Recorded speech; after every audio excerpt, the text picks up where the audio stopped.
"You can't just take him, kid. That's not how any of this works," barked the auctioneer, his gavel slamming hard against the wooden podium as if punctuation alone could shake the defiance out of her. But Ava didn't flinch. 13 years. Old. Thin as paper. Her father's police badge clipped to her faded jean jacket like armor, she stood in front of the kennel with a look that warned them all. This wasn't going to end quietly. The auction house had never seen anything like it. Rows of bidders dressed in crisp uniforms and dark suits had come expecting order.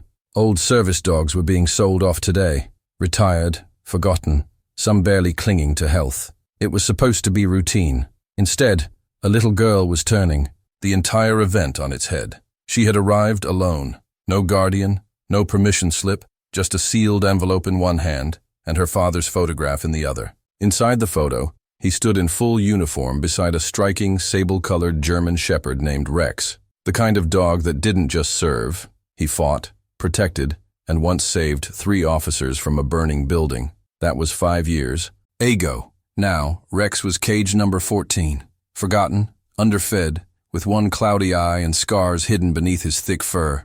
"I'm not leaving without him," Ava said flatly. "He's all I have left." Whispers rippled through the room. Some muttered about rules, some about the girl's audacity. But one man in the back, an older officer with tired eyes, quietly removed his cap and placed it over his heart. The head of the auction, a man named Colburn, descended from his chair and approached her. "Listen, sweetheart, I get it. I really do. But these dogs are government property until sold. You can't just walk in here and—" Ava cut him off. "He's not property. He's my father's partner." Her voice didn't shake. Her knees didn't buckle. But everyone could feel the heaviness in her words, the echo of something broken that hadn't quite healed. Colburn looked down at the envelope in her hand and motioned to see it. It was her father's last request, a notarized letter, dated 3 days before he was gunned down in the line of duty. In it, he stated clearly, "If anything happens to me, and Rex is still alive, he belongs to my daughter, Ava Whitaker. He saved me more times than I can count. Maybe he'll save her too." Silence fell like a curtain. No one moved. No one dared breathe. Even Rex, behind the metal bars, lifted his head slowly at the sound of Ava's voice. It had been years since she'd seen him. She'd been too young back then to go on patrols or to even pet him properly. But dogs like Rex don't forget voices. And something in his dimmed eyes stirred. He stood, wobbly but proud. He moved toward the gate, resting his paw against the cold bars as if he were trying to reach her. Colburn turned to the room, torn between law and something deeper. "Is there any objection to letting the girl take the dog?" A man in a sharp suit, one of the private bidders, started to raise his hand, but another officer, seated beside him, caught his wrist and slowly lowered it. No words were spoken. They weren't needed. Colburn cleared his throat and nodded, then let it be. "Unknown. Dog 14, formerly known as Rex, is hereby released into the custody of Ava Whitaker, as per her father's directive." The gavel never came down. Instead, the room stayed still as Ava rushed forward, the moment too heavy for applause. She unlocked the kennel herself, not waiting for anyone. Rex didn't bark, didn't lunge, didn't do anything wild. He simply stepped forward, nuzzled into the crook of her neck, and exhaled. Like he'd been holding his breath for years, Ava clung to him like he was life itself. "I found you," she whispered, "just like he said I would." And in that quiet corner of the auction house, 2 souls shattered by loss found each other again, not as dog and owner, not as symbols or souvenirs of a fallen hero, but as survivors who had waited long enough. Outside, the clouds parted. Sunlight hit the steps of the auction building, and as Ava walked out with Rex at her side, nobody noticed the cameras. Nobody noticed the phone calls starting, or the press inquiries waiting to pounce. They only saw the girl, who wouldn't leave without the dog, and the dog who had never stopped waiting.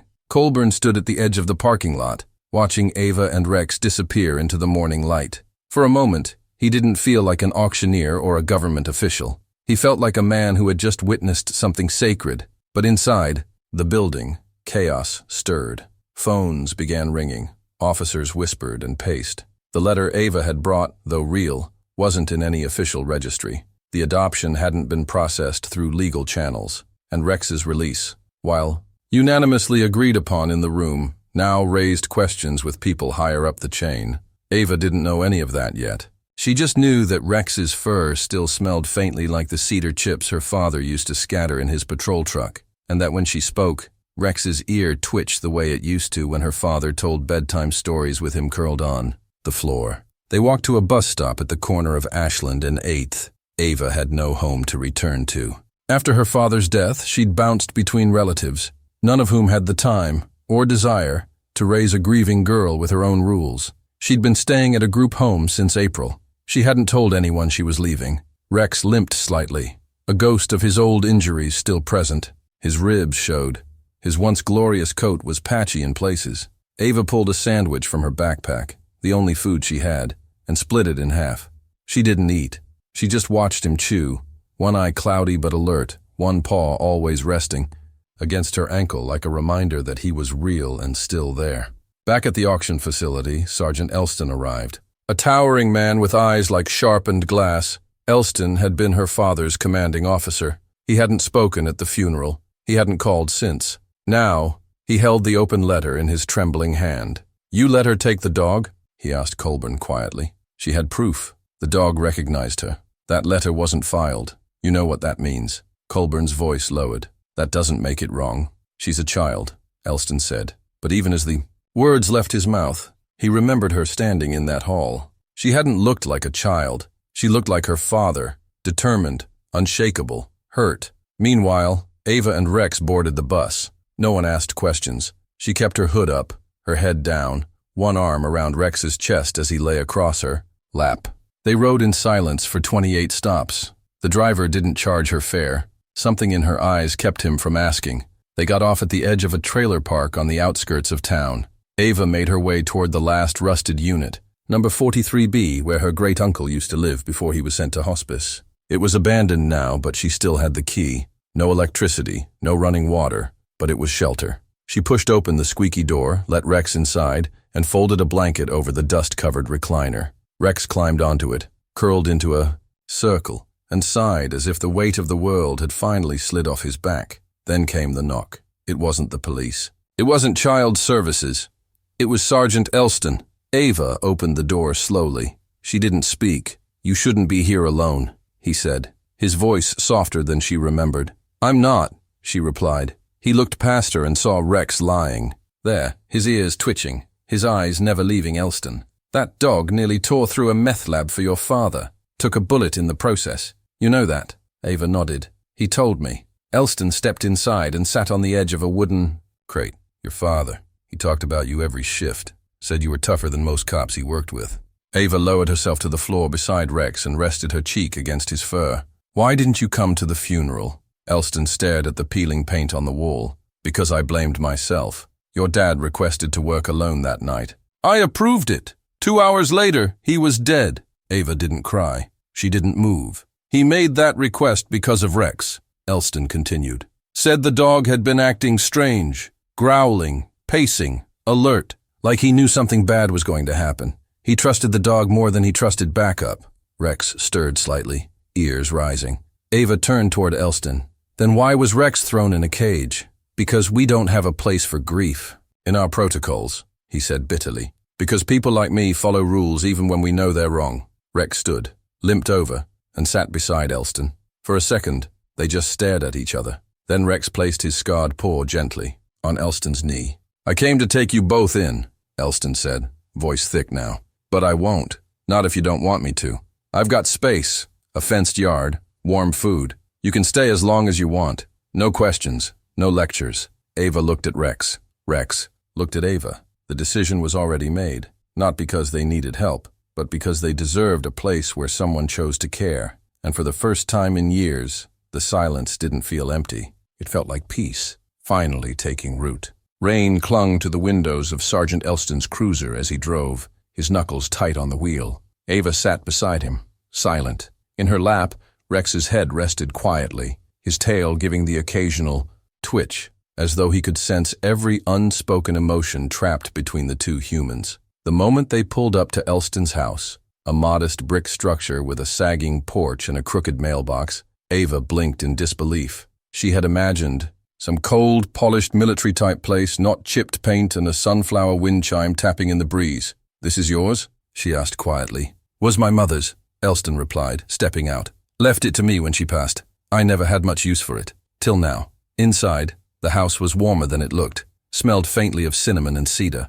A photo of Ava's father, Officer Marcus Hale, hung near the hallway, in uniform, smiling beside a younger Elston.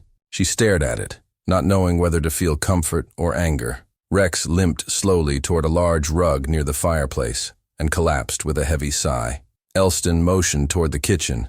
"You hungry?" Ava shook her head. "Rex needs food. More than I do. I've got something better than kibble," he muttered, pulling open a cabinet and pouring a bowl of slow-cooked shredded beef into a dish. Rex didn't hesitate. He devoured it in seconds, and for the first time, his tail wagged without restraint. Ava watched, blinking back tears she hadn't realized were forming. This wasn't supposed to happen. She was supposed to steal the dog and disappear. She hadn't planned for kindness. After dinner, Elston sat her down at the table. "We need to talk about your father." "No," Ava said immediately, the word hard like glass. "Yes," he said just as firmly, "because what I'm about to tell you changes everything." Ava folded her arms, but didn't speak. Elston pulled out a folder, thick with papers and photos. "Your dad was investigating something bigger than we knew, an internal tip about a ring of officers involved in dog trafficking, retired K9s being sold under the table to private militias and illegal security outfits. He was close to exposing them." She stared. "That's why he was killed?" "We think so. The night he died, he requested to work alone. But before his final shift, he left a note. For you." Elston slid an envelope across the table. Ava didn't move at first. Her hand hovered above it like it might burn her. Then she opened it. Inside, a single sheet. "Ava, if anything happens to me, don't let them take Rex. He's not just a partner. He knows the truth. I've trained him for more than obedience. He's seen things. And you, my girl, you've always seen things too. Trust your gut. Don't let them silence him." It wasn't just a father's farewell. It was a warning. Elston sighed. Rex didn't just lose his handler. He lost the only man who could protect him. And they tried to have him declared unstable so they could send him overseas, to people who'd never treat him like family. Ava's chest rose and fell sharply. "So, when I showed up, you blew the roof off a lie that had been buried for over a year." Suddenly, Rex's ears perked. He stood, growling low, facing the front window. Elston rose quickly, stepping toward the door. Two men in dark coats stood outside. Unmarked vehicle. No lights. No badges. Ava stood beside Rex, heart pounding. "Who are they?" Elston pulled the curtain closed. "Trouble." He opened a drawer and pulled out a small pistol, checking the chamber. "Stay here. Do not open that door for anyone." But before he could reach the entrance, Rex launched forward, placing himself between Elston and the door. Growling louder now, teeth bared. Ava had never seen him like that, not even at the auction. It was like something in him had snapped awake. "They're here for him," Ava whispered. "Not us." A hard knock. Then another. Elston raised the gun. "Sergeant Elston!" A voice boomed from outside. "You're harboring stolen property. Return the dog and we won't press charges." Ava stepped forward. "He's not stolen. He's mine." Elston pushed her back gently. "Stay behind me." But before anything more could happen, Rex barked. Once. Loud. Powerful. It wasn't a cry of fear. It was a signal. Seconds later, from a nearby alley, two more figures emerged. Officers. Real ones. Ones Elston had called earlier when he saw the forged letters at the auction. In minutes, the two men at the door were surrounded, arrested without a fight. Inside, Ava collapsed to her knees, clutching Rex. He nudged his head into her chest like he knew the storm had passed. Elston knelt beside her. "They tried to erase your father's legacy. But tonight, you just finished what he started." Ava nodded, tears slipping freely now. "We didn't just save Rex, did we?" "No," Elston said. "You saved them all." Outside, sirens faded. Stars emerged through the thinning clouds, and in the quiet that followed, a girl and her dog found something that had been missing for far too long. Justice, peace, and the kind of love that refuses to be auctioned away. The next morning began with a knock on the door, crisp and deliberate. Ava was already awake, sitting on the floor beside Rex, who hadn't left her side all night. The golden retriever stirred, first, letting out a soft whimper before rising and padding toward the sound, his ears low but alert. Sergeant Elston answered it with caution, his gun holstered at his side, just in case. But instead of more threats, it was Officer Penley, his old friend from the force, holding a thin manila folder with a state seal on it and a grim look on his face. "You were right," Penley said, stepping inside. "About everything." Ava stood as Elston shut the door behind them. She felt her stomach tighten as Penley laid the folder on the table, opened it, and spread out a handful of documents. Photos, names, dates, clear evidence of unauthorized transfers of former police dogs to unknown private buyers, and on the list, typed in plain black ink, was Rex's serial number. "They were cleaning house," Penley continued, voice low, "selling off the smartest K9s before they became liabilities. But Rex, he saw something tied to that last sting your dad led. That's why they wanted him out of the way." Ava stared at the papers, unable to blink. It was all real. The whispers, the rumors her father once mentioned before kissing her goodnight and telling her that truth always leaves a trail. She thought he meant her school crush or her bad hiding spots during tag, but he meant this corruption buried behind shields and stitched patches. "Where's the rest of it?" Elston asked. "We both know this isn't the full picture." Penley hesitated, then glanced at Ava. "I brought the rest, but it's not just about you anymore. If she's involved, it gets dangerous." Ava stepped forward. "She's already involved, and she's braver than half the force ever was." They sat together for the next hour, combing through records. Ava watched as name after name surfaced. Officers her father had once trusted, some still in uniform, some long retired, all tied to the same silent betrayal. And every time they found another name, Rex would paw at the ground like he was sensing the truth, like he remembered their scent. But what they didn't expect was what came next. A loud crash shattered the stillness. Glass from the back window exploded inward. Ava screamed. Rex jumped to his feet, growling. Elston moved fast, grabbing his gun and motioning them to the hallway. "Stay low!" he barked, adrenaline in his voice. Two figures had breached the property. Masks, dark jackets, moving with practiced aggression. These weren't thieves. They were trained. Elston returned fire just as one ducked behind the fridge. The other kicked open the side door. Rex lunged forward, barking furiously, forcing the man to retreat for a heartbeat. But it was enough. Elston clipped him in the leg. The intruder dropped. Penley tackled the other just as he reached the living room. In less than 60 seconds, it was over. Sirens wailed in the distance. Penley had hit the panic app on his phone mid-tackle. The cavalry was coming, but the damage had already been done. Ava sat frozen in the hallway, arms wrapped around Rex, who licked the blood off her cheek, not hers, but close. Her hands trembled. She looked at Elston. "They tried to kill us. They tried to kill a witness," he said, "but they didn't count on him." He gestured toward Rex, who stood tall now, blood on his fur, but unshaken. Later that day, at the precinct, Ava made her first public statement. Elston had pulled every string to ensure the press conference would happen, and Penley made sure her protection was airtight. But when she stepped up to the microphone, holding Rex's leash, with both hands the room fell silent. "My name is Ava Hale," she began, voice trembling but growing stronger. "My father was Officer Marcus Hale. He died protecting this city, and so did Rex. At least, that's what they wanted you to believe." She paused, scanning the room, locking eyes with every officer, reporter, and civilian who leaned forward. "My father trained Rex to do more than sniff out danger. He trained him to recognize betrayal, to remember those who abused their badge. Rex was more than a dog. He was a living piece of evidence, and they tried to silence him." Gasps rippled across the room.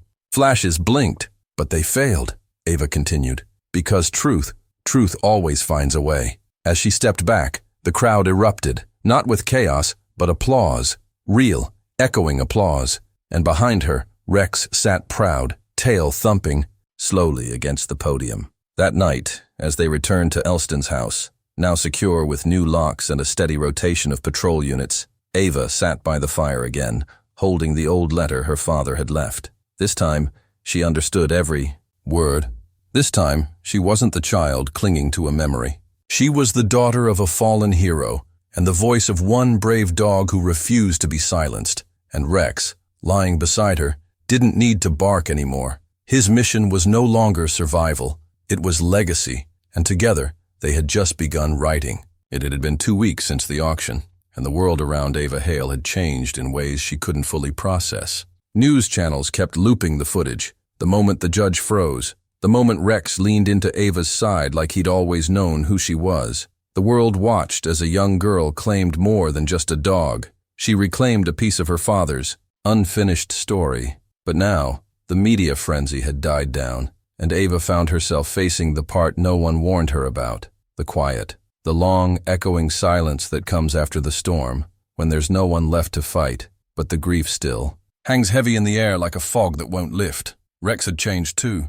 At first, he barely moved from the foot of her bed, as though he didn't trust the safety around them. But slowly, he began to roam again. He'd explore the yard, sit by the front door at sunset, and rest his head on her knee during long, heavy silences. He wasn't just her protector anymore. He was her last living connection to a man everyone remembered as a hero, but only she remembered as Dad. Ava stood now outside the precinct, dressed in the same deep navy coat her father used to button up every morning before work. In her hand she held a sealed envelope.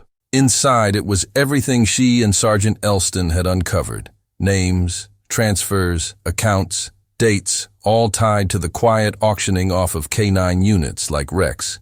Dogs considered too loyal, too dangerous to keep around after their handlers died or asked too many questions. The captain met her at the steps, his face unreadable. He had known her father, stood beside him during parades and funerals, but whether he was ready to confront the truth was another matter entirely. She handed him the envelope. "This isn't just about the dog anymore," she said. "This is about all of them." He didn't speak, just nodded and tucked it beneath his arm. She turned and walked away, Rex at her side. That was all she needed to do. The rest, justice, consequences, change, would either come or it wouldn't. But the truth was no longer buried. That evening, Ava and Rex visited the cemetery for the first time since the story broke. The headstone had changed. Before, it had simply read, "Marcus Hale, beloved father and officer." But now, beneath the polished marble, a new inscription had been added. "And his partner, Rex, loyalty beyond death." She knelt and placed her hand on the stone. "We did it, Dad," she whispered. "He found me." The wind rustled through the trees, and Rex let out a small, quiet bark. Not loud, not distressed, just enough to let her know he was there, listening too. Behind them, Elston waited by the gate, his face turned toward the fading sun. Ava walked back slowly, her hand resting lightly on Rex's back. She wasn't just a girl who lost her father anymore. She was a girl who found his purpose and carried it forward. Later that night, she opened the box Elston had left on the porch. Inside was her father's badge, polished and glowing under the kitchen light. Wrapped beside it was a photo, old, slightly bent. It was her father kneeling beside Rex in full gear, his hand on the dog's head, both of them looking straight into the lens like they already knew the road ahead. She smiled through her tears. "I'll take it from here." And from that night on, the girl who refused to leave without the dog didn't just walk away with a memory. She walked into her own story, stronger than ever, with a golden retriever by her side who would never let her fall alone. Together, they were the last chapter of her father's legacy, and the first line of something braver.